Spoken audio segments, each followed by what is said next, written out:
Hi everyone, welcome back. In this video, it'll show you how to fix the problem where the primary and general message options are not showing on Instagram.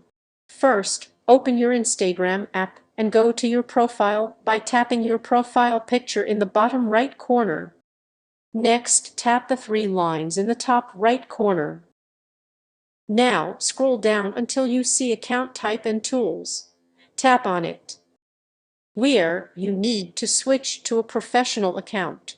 Tap on it. Tap on Next. This is important because the primary and general inbox options only appear for professional or business accounts.